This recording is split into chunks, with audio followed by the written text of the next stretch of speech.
Hello, and welcome back to Tea Talks. I'm Tyler Phillips. Usually we're talking about sports, but today we're going to be talking about fashion. I'm also joined today with Allie and Danielle. So ladies, do you think that it's fair for some female sports journalists to be scrutinized for the way that they dress on camera?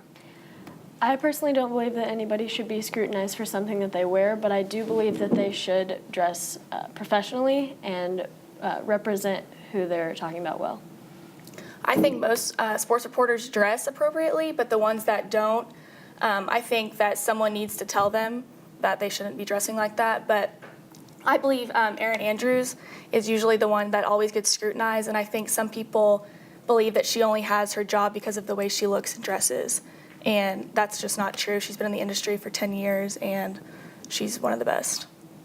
Okay, so what are some of the ways that you think female reporters might dress inappropriately? Because I don't ever look and just think, wow, that's just very inappropriate, on a sideline or anything like that. So as somebody who looks at that stuff, can you tell me some of the ways that you think like a female might dress inappropriately on camera?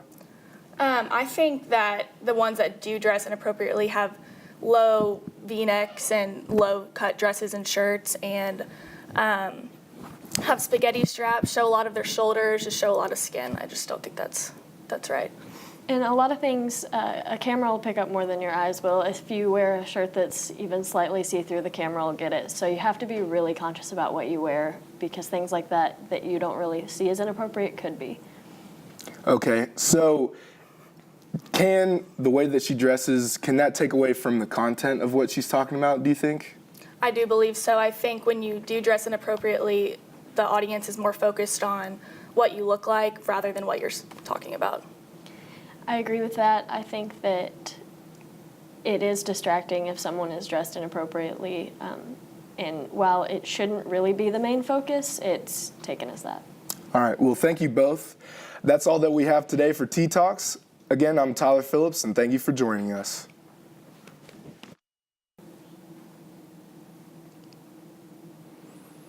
Hello, and welcome back to Tea Talks. I'm Tyler Phillips. Usually we're talking about sports, but today we're going to be talking about fashion. Today I'm also joined with Allie and Danielle. So ladies, do you think that it's fair for a female reporter to be scrutinized based on what she's wearing? I don't believe it's fair for her to be scrutinized. I think that if something's wrong with what she's wearing, someone should tell her, but I don't think that she should be scrutinized for it. Yeah, I agree. I think someone, like her director, someone should tell her personally, but I don't think people should publicly embarrass the reporter like that. I think one in particular is Erin Andrews. Everyone knows her, the media, and I think she gets picked on a lot more than the others. So what are some ways that they might dress inappropriately? Because that's not something that I have my, eyes looking on. So what are some ways? I think when reporters wear like low-cut things, V-necks, show a lot of skin, spaghetti straps, just anything that shows a lot of skin, short dresses, just stuff like that. And cameras might pick up things like see-through shirts. Also, short skirts would be unprofessional because one wrong move and it could just all go bad. But there's ways to dress professional for it. So, in your opinions, do you think that the way a person dresses on camera can take away from the content that they're trying to deliver? I do. I agree with that. I think when a reporter dresses inappropriately, the audience is more focused on just what she's wearing rather than the stuff that's actually coming out of her mouth. I agree with that, and she could be talking about some of the most important things that went on in a game, but if she's dressed inappropriately, it would be distracting. Okay, well, that's all that we have for Tea Talks. Thank you guys for joining us, and we'll see you tomorrow.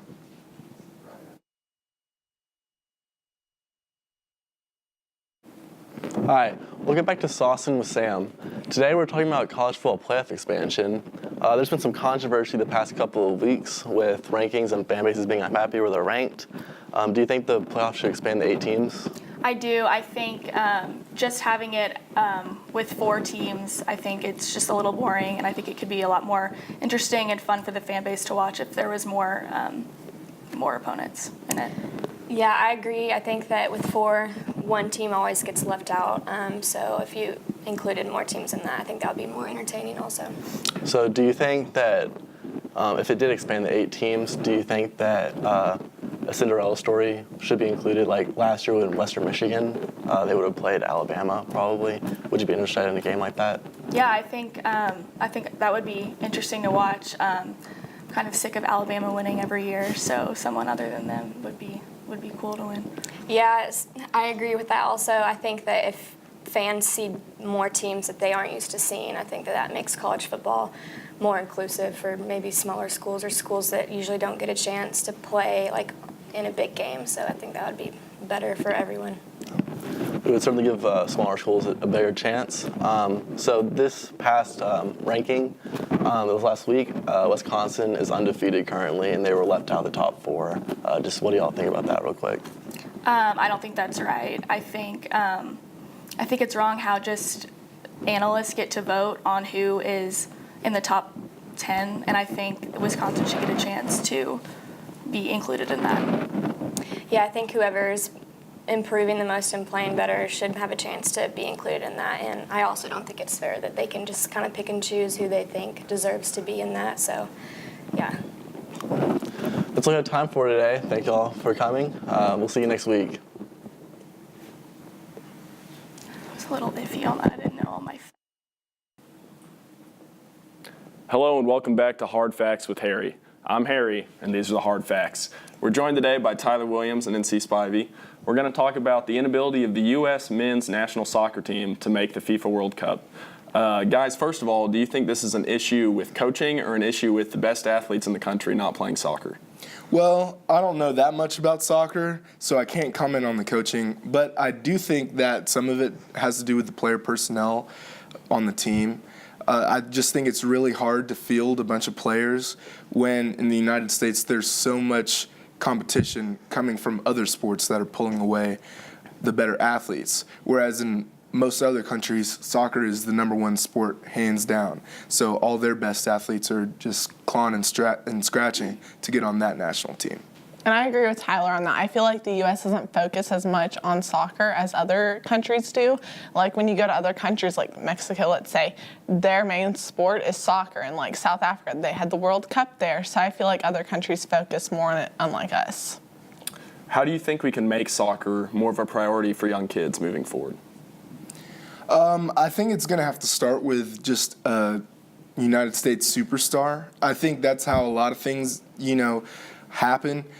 Right now, there's not really that one person on the United States men's national team. I can think of Clint Dempsey maybe, but he really hasn't become a national figure yet, and I think it's going to take someone on the big stage, and I'm thinking of the young guy he plays for Borussia Dortmund.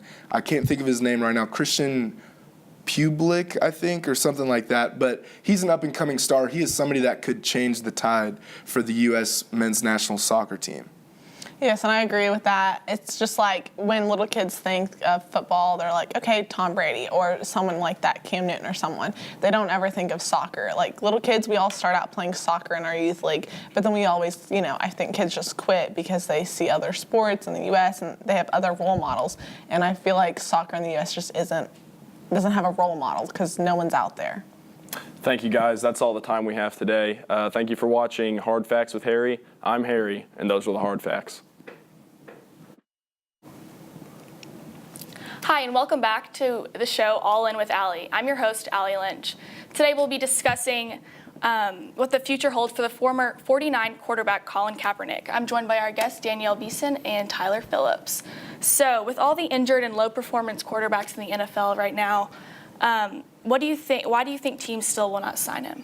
I think just the fact that he has caused so much of a distraction to an organization before, I just think that it's really hard to try and bring a distraction onto your team when there are other people out there with similar skill levels that bring a way smaller amount of distraction to a team. I agree with Tyler. I think that a person that has caused this much controversy can hurt a team. It can lose part of their fan base if the fans get upset that a team signs him. So it definitely matters that he's caused all this. I agree, and he's also 30 years old now, and there's fresh new quarterbacks coming in, so his time is ticking. But do you think his time is done in the NFL, or do you think a team will eventually give in and sign him? I think he's done. There are new quarterbacks coming in every year. There are quarterbacks who aren't in the NFL that were off of teams 5 years ago, and they're still out there trying to get a job. There are quarterbacks in the Canadian Football League. You know, there are tons of quarterbacks. There are 120 teams in college football that play at high levels, and they're all pumping out quarterbacks all the time. So, I mean, just to think that just because one guy played in the league at one time. He did bring his team to the Super Bowl, though. He did bring his But team to they a Super lost. Bowl, but that was a really good team with a good coach. And I think the quarterback it's a position where they get way too much credit when things are going right and way too much credit when things are going wrong. So, yeah, he took them to the Super Bowl, but that's a team effort. Right. Yeah, I think that he's done. I think at this point he's more of a news story than a quarterback. I think that he's done in the NFL. Right. Well, thank you guys for joining us. That's all the time we have today on All In with Allie.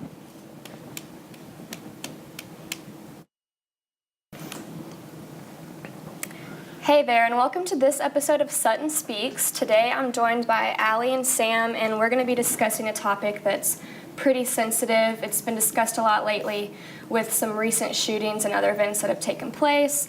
So my first question has to do with fan safety, and I want to know if you guys think if it's the responsibility of professional organizations to protect their fans, like the NFL, the NBA, or MLB, just anyone. Is it their responsibility? I do believe it's their responsibility. The fans are willing to pay to come watch the athletes play, and the least the organizations can do is protect the fans. I believe it's the team and the league's responsibility. If the league doesn't enforce it, I believe the team should take their own actions and do it themselves. Okay, my second question, I know that some venues have already taken steps to protect fans, like even Arkansas Stadium or the Cowboys Stadium in Dallas, they already require you to have clear bags, or they have restrictions for items you can bring in.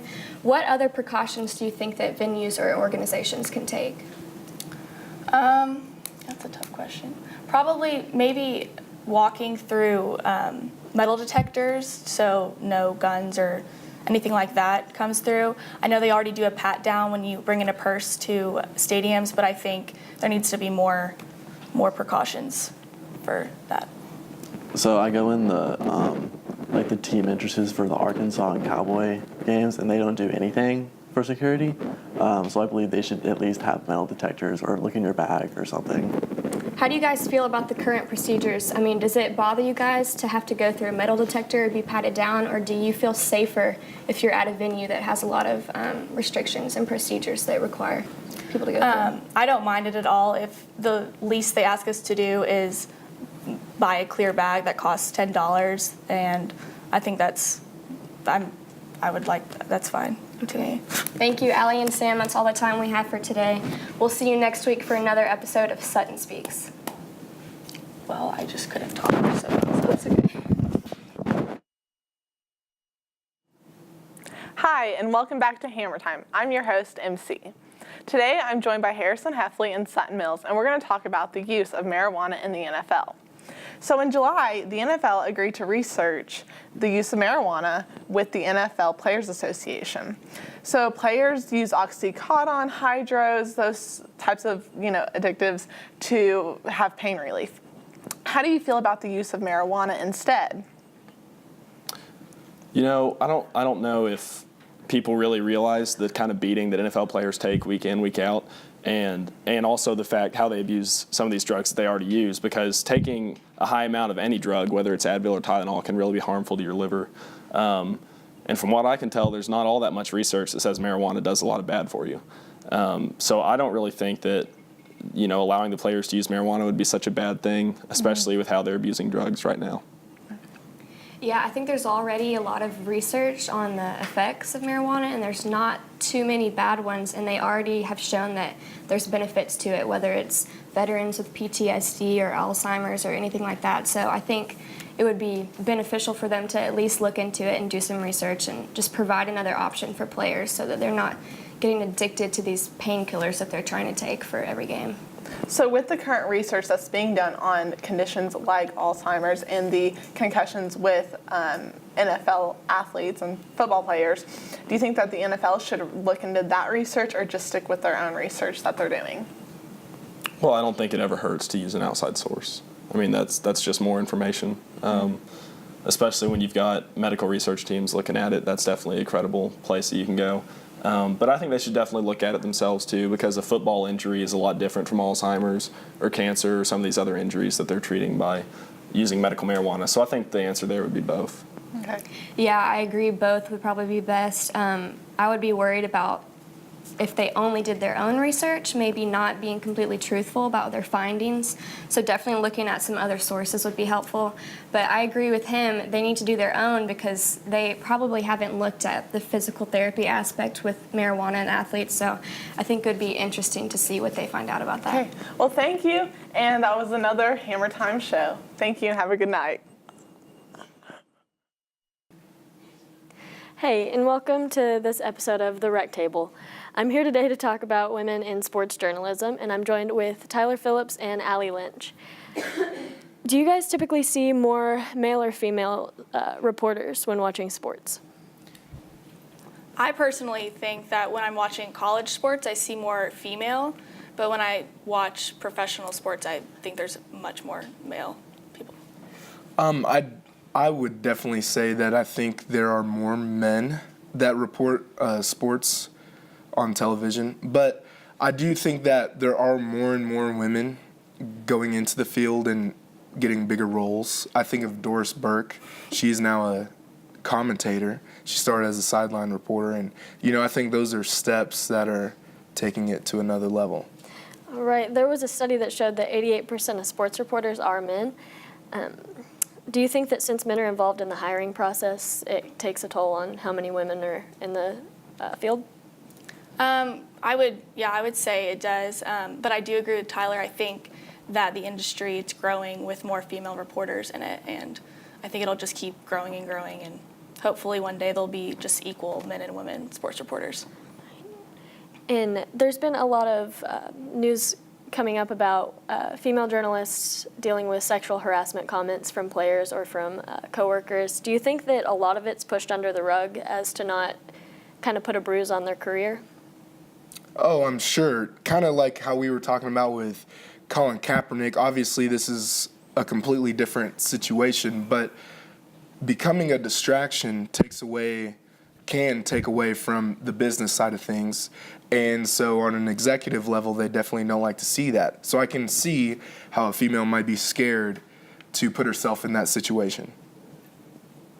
Yeah, I agree with Tyler. I think that, once again, I think Erin Andrews gets comments and things like that when she's reporting.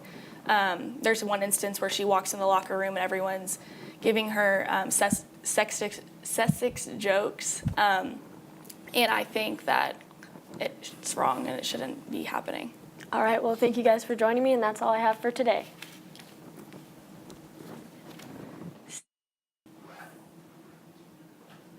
Hi, and welcome back to All In with Allie. I'm your host, Allie Lynch. Today we're going to be discussing what the future looks like for the Arkansas Razorback football team. I'm joined by Sutton Mills and Sam Smith. So guys, let's just get right into it. Do you think Brett Bielema should be gone after this season? What are your thoughts? I do. I can't remember exactly what his SEC record is, but it's really bad. And his buyout, I think it's only $5 million at the end of the year after previously being reported at 15. So I think there's a couple of good reasons why he should be gone. Yeah, I think we have given him too many chances to improve, and compared to other schools who really do want to win a national championship, they're firing coaches after 2 bad seasons, and he's been here 4 or 5 years, yeah. So I think it's time to go. Right, yeah, I agree with that. It's his 5th year here, and we haven't even come close to being in the running for a national championship or even an SEC championship. This year's his 2nd worst record of all time here at Arkansas. So my second question is, do you think that it's Bielema just not being a good coach, or do you think that we just don't have the athletes to win games? I think he is a good coach, which is an unpopular opinion, but because you see what he did at Wisconsin, those teams were always good. They went to 3 Rose Bowls. So they were good teams, but here in Arkansas, they just don't have the in-state talent to compete with some of the other rosters like Alabama, Texas A&M, and they can't recruit well in the other states that are around Arkansas. Yeah, I also think, where Arkansas is located and also just being in the SEC, you have access to so many good players. And even if he is a decent or good coach, I think there's a recruiting issue there. So I think that definitely needs to improve. I agree, and I think he gets scrutinized more than some other coaches because Arkansas, the Razorbacks, are the only team that they really focus on. We have no professional football team or no professional teams, period. So, well, thanks for joining us. That's all the time we have today for All In with Allie. Stay tuned for next time. Hi, and welcome back to the show with All In with Allie. I'm your host, Allie Lynch. Today we're going to be discussing the candidates for the Heisman Trophy winner. I'm joined today by our guests Harrison Heffley and MC. So what are y'all's top picks, do you think, for the Heisman Trophy winner?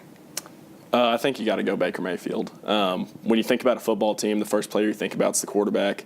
And the way that he's led this team this year, his competitive nature, the fact that he's dual threat, which has become very popular in college football, he's really doing it all. And you've got other players around the country, the other in-state guy, Mason Rudolph and Saquon, but really no one's leading their team as successfully as Baker Mayfield is at this time. And I'll have to go with Mason Rudolph. I just think that even though they did lose against OU, he's coming back. He's going to be strong. So I think, he would be a good candidate. I think Saquon Barkley is my top pick. He is leading the college football stats with all-purpose yards. He's 1,761. He has incredible plays with tough games. Iowa State game, he literally hurdled over someone in fourth down. And even though they lost to Ohio State, he returned the first play of the game a 97-yard punt return. So the whole offense revolves around him, and I just think he's the all-around best candidate. But do you think if Mayfield was in a different conference that he would still be one of the top choices for Heisman Trophy winner? Yeah, I think if he was in a different conference, you could argue he might be in a better place for winning the Heisman Trophy because you look at what happened with OSU, and say what you will, people don't like the whole SEC prominence argument, but, there's no defense in that game at all. None at all. And I think something like 7 of the 10 teams in that conference are ranked between 110 and 120 in pass defense. And so it's like you question, is Baker Mayfield playing well or our defense is playing poorly? So. Yeah, I agree. Well, that's all the time we have for today. Thanks for joining us. That's the show.